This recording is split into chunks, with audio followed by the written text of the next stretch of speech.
Deus agindo. A graça, né? A graça. A graça é movendo. Fala assim, não tem chamando, ele chamando. Aí eu perguntei para ele, eu falei assim, Deus, o senhor quer que eu me batize? Se o senhor quer, me dá um sinal. Se o senhor quer, eu tô disposto, eu tô disponível, eu tô facinho, Deus me... E eu não consegui dormir a madrugada. Aí eu acordei, sem dormir, minha irmã acordou, minha irmã mais velha, ela acordou, e eu falei para ela, olha, eu não consegui dormir. E ela falou, estranho, eu tive um sonho. Olha só, eu sonhei que a gente estava caminhando e tinha um ser verde, né, que era uma espécie de um demônio, e tinha um ser de branco. E esse ser verde pegava alguns pedidos. E ela revelou 7 pedidos dos 10 que eu fiz.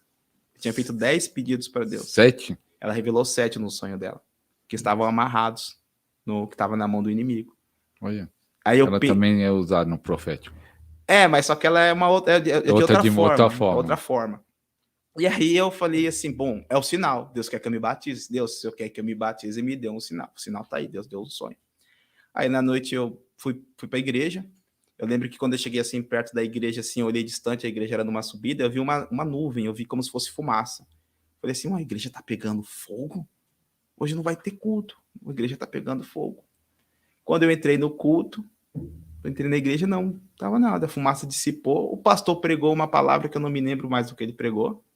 No final da palavra, ele falou assim, olha, você que sentiu no coração e quer ajoelhar, ajoelha e fala com Deus. Minha mãe estava do meu lado. Pastor, por Deus do céu, na hora que eu coloquei o joelho no chão, veio um fogo, mais um fogo no meu coração, assim, que começou a quebrar as amarras. Eu queria pensar em pecado, eu queria pensar em bebedeira, eu queria pensar em coisas pornográficas, eu não consegui, sumir assim na mente. Pum! E eu fui falar para minha mãe, eu tô morrendo, porque meu coração tá muito acelerado, tá uma pressão aqui dentro, um fogo muito dentro, eu tô morrendo, chama o médico.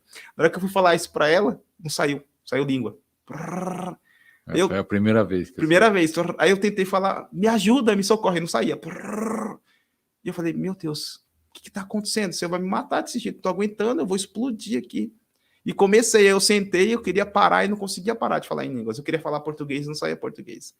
Aí o pastor lá no altar falou assim, olha, você que sentiu Deus no coração, vem aqui para frente para eu orar por você. Eu nunca tinha tido nenhuma experiência com Deus, eu falei assim, deve ser isso que ele deve estar falando, acho que ele vai tirar isso de mim, né? Isso não é comum, isso não é normal. Ele desceu do altar, na hora que ele colocou a mão em mim, a luz apagou. Ele também disparou falar em línguas. Aquilo que estava, 20% sobre mim, aumentou para 80%, 90%. Eu senti meu corpo todo endurecer. Eu senti uma leve brisa bater em mim assim, eu não consegui segurar, eu caí. Fiquei quase 2 horas falando em línguas ali. E falei em línguas, querendo falar português. Ali no chão, eu tive uma visão. Eu me vi no altar. E eu ouvi a voz do Senhor falar, para isso que eu te chamei. Você nasceu para isso. E eu, mas, Senhor, eu não sou pastor, meu pai não é pastor, minha mãe não é pastor, eu não tenho ninguém que é pastor, eu não conheço Bíblia, eu não sei nada da Bíblia, eu não vou parar tudo que eu estou fazendo para estudar a Bíblia. E ele falou, você vai. Olha onde você está. Você é soberbo, você é arrogante. Você maltratou um servo meu, ele falou do meu cunhado que eu tinha, né, humilhado ele. Você é arrogante. Eu tenho a tua vida nas minhas mãos. Se eu quiser parar teu coração aqui agora, eu paro. Então não tem para onde correr. Eu te chamei. E olha para o altar, porque é ali que eu te quero. Eu falei, meu Deus.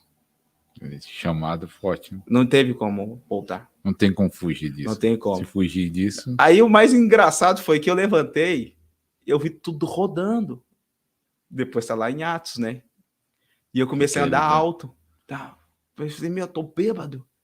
Eu estou embriagado. Atos que eles ficaram embriagados, Atos 2. Então, para mim, é real. Para muitas pessoas acham que não, porque eles olharam, viram aquele povo todo...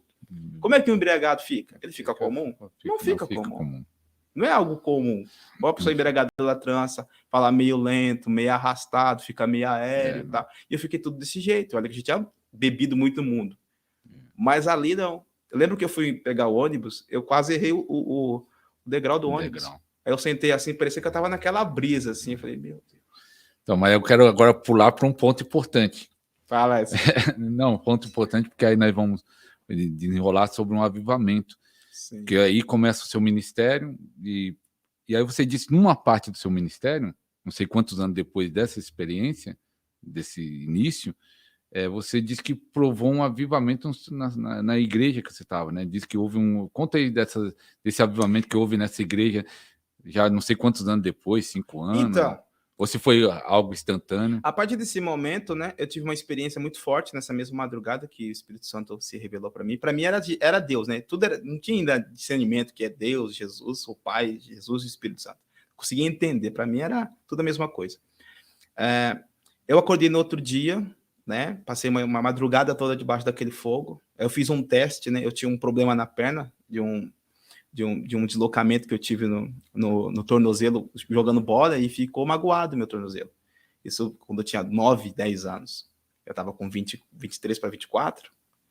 E eu falei assim, bem, se foi Deus, ó, já em casa, né, nesse mesmo mais dia, de 10 anos. Se foi Deus realmente que tocou a minha vida lá na igreja, podia tocar de novo aqui, né? Para que eu fui falar isso? Toda aquela atmosfera entrou dentro do quarto.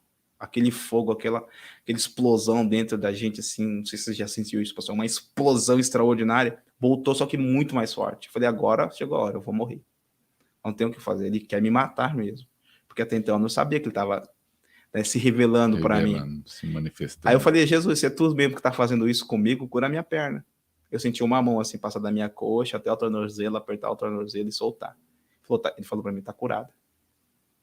Na hora que eu comecei a mexer o tornozelo até hoje. Não senti mais nada. Eu falei assim, então, poxa, Jesus, cara. Aí eu pensei, deve ser isso que os crentes experimentam. Deve ser por isso que eles vão para a igreja. Eu entendi agora. Agora eu sei que todos eles vivem isso. Não consegui dormir também, dormi pouco. Acordei e fui falar para minha irmã dessa experiência. Falei para ela, olha, eu tô sentindo um fogo aqui sobre mim, um fogo, não sei o que é isso. Você sente isso também? Ela virou para mim e falou assim, eu nunca senti isso na minha vida. Vai falar com seus pastores. Não sei o que você tá sentindo. Pra você ver a luta, já a batalha na mente, já. Falei, ué. Porque para mim todo cristão sentia, vivia isso. E a sua irmã mais tempo na igreja, falava, e ela não sente? Ela não sente. O que será? Tem alguma coisa errada. Tem alguma coisa errada. Aí as irmãzinhas do ciclo de oração foi para casa orar, né? Porque virou um testemunho. O filho da dona Hilda, o Diego, se converteu. Deus pegou ele. Vai lá orar para confirmar a bênção daquele menino. Você vê o nível de mundo que eu era. Assim. Ficaram até admirados. Ficaram admirados. E elas chegaram para orar no outro dia em mim. Na hora que elas colocavam a mão em mim, elas caíam. E eu não entendia nada. Será que eu tô com tanto demônio assim que elas estão... E aí, passado alguns anos, eu tive contato com o ministério do pastor David Wilkerson. Alguns livros também do Leonard Ravenhill, que fala muito de oração. De avivamento. De avivamento. Eu comecei a orar nesse sentido, né? Desde o meu chamado, quando Deus... Já estava com a igreja. Estava com uma igreja pequena, né? Bem pequena. E aí, comecei a orar, buscar o Senhor. Querendo um avivamento, querendo... Eu nem sabia o que era... Eu queria um avivamento, né? Mas não sabia que era... O que é isso, que né? é isso? O que acontece num avivamento? Porque a gente ter a história é uma coisa. Você ter a vivência é outra coisa. A prática, né? É outra coisa. Né? E ali eu creio que foi uma semente que Deus lançou de avivamento. Eu creio que está para estourar um muito maior.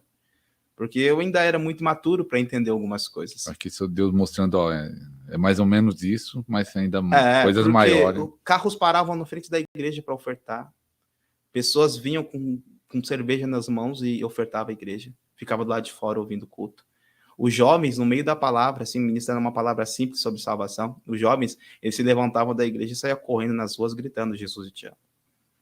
Uma jovem recebeu uma unção tão forte, mas tão forte, que ela é uma profeta, e ela tem aquele ministério de intercessão que eu falei para ti. Ela, em um mês, ela ganhou 35 jovens.